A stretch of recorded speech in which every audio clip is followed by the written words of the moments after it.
Bonjour à toutes et à tous, bienvenue sur notre chaîne à la découverte du laboratoire et bienvenue dans notre laboratoire. Aujourd'hui, comme vous le voyez, le décor a un peu changé. Eh bien, nous sommes en bactériologie avec notre petite étuve dans laquelle nous faisons nos incubations, le microscope.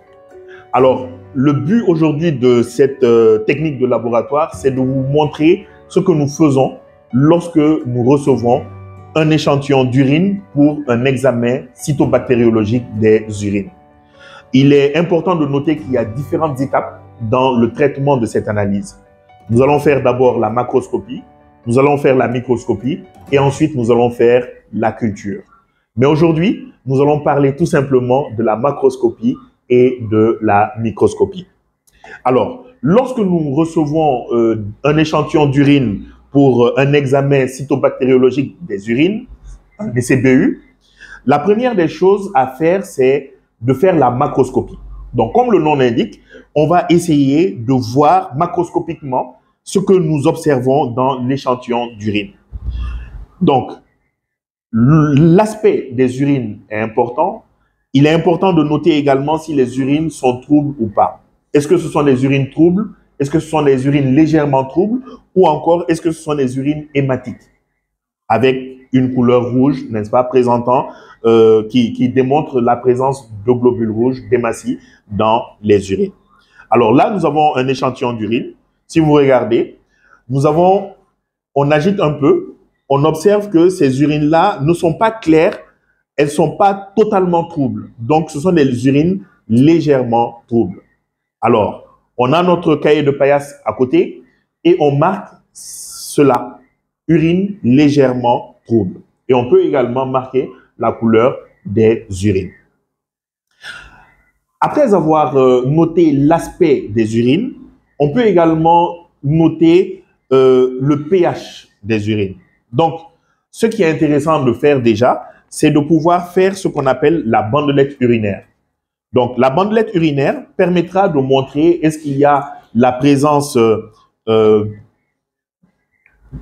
d'hématies, est-ce qu'il y a la présence de leucocytes, est-ce qu'il y a la présence de corps cétoniques, etc. Donc, en fonction des bandelettes urinaires que l'on utilise, il y a différents paramètres que l'on peut avoir. Donc, notre bandelette urinaire, on va tout simplement ouvrir notre échantillon et on va tremper à l'intérieur la bandelette urinaire. Donc, lorsque nous trempons à l'intérieur des urines la bandelette urinaire, maintenant, nous allons prendre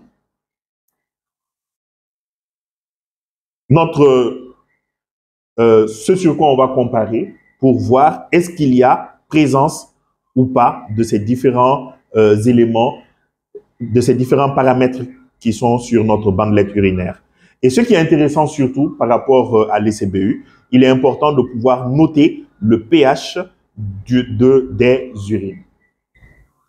Donc, si vous observez, là, nous allons voir, on va comparer pour voir la présence de ces différents paramètres-là.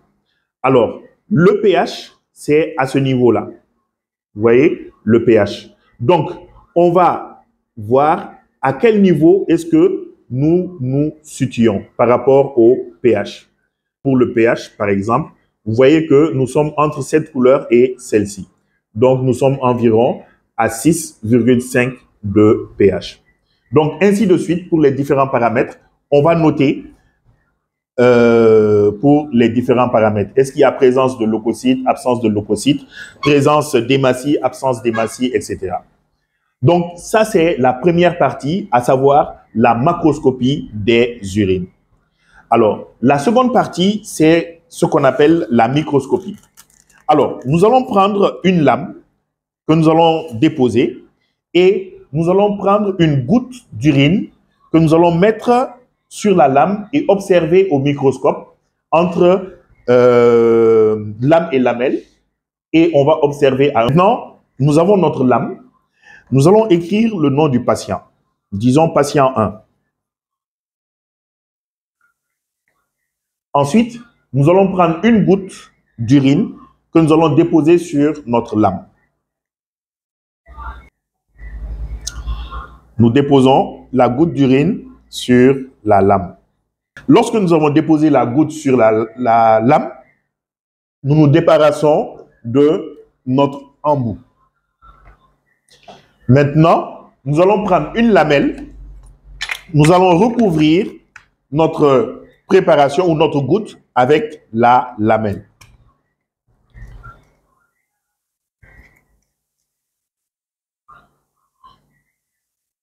On recouvre en faisant de telle sorte qu'il n'y ait pas de bulle d'air. Notre préparation est prête. Nous pouvons maintenant l'observer au microscope. Maintenant qu'on a recouvert notre goutte avec une lamelle, nous allons observer au microscope un objectif 40, c'est-à-dire un grossissement 400. Donc, on dépose et ensuite, on fait la mise au point. L'objectif, en fait, de cette observation microscopique, c'est de pouvoir observer est-ce qu'il y a la présence d'hématies. Donc, on va noter le nombre d'hématies par champ. On va noter le nombre de leucocytes par champ. On va voir également est-ce qu'il y a la présence de levures. Est-ce qu'il y a la présence de cylindres? Est-ce qu'il y a la présence de cristaux? Donc, tous ces éléments sont importants à noter dans l'essai de vue. Et en plus, nous allons observer également les cellules épithéliales par champ. Donc, et durant l'observation de cet état frais, nous allons voir également est-ce qu'il y a la présence de parasites ou pas à l'intérieur des urines. Donc, c'est ça en fait l'importance de faire cette microscopie, cet état frais. Donc, on précise que l'état frais, c'est la première partie justement de la microscopie parce qu'après, on va faire la coloration de grammes.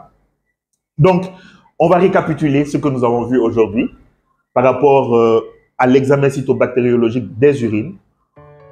Les deux premières parties que nous allons faire, c'est l'examen macroscopique, voir l'aspect des urines.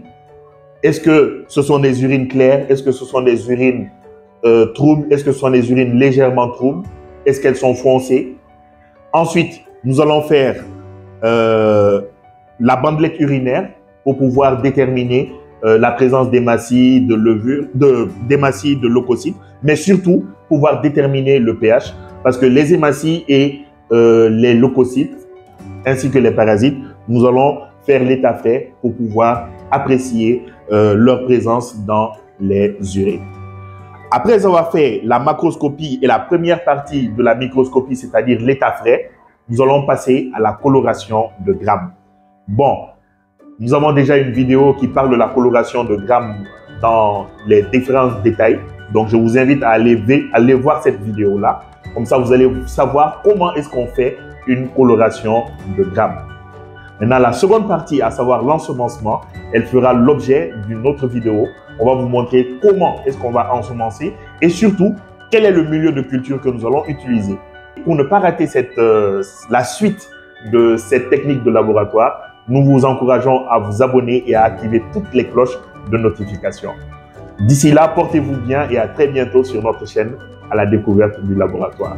Je vous remercie.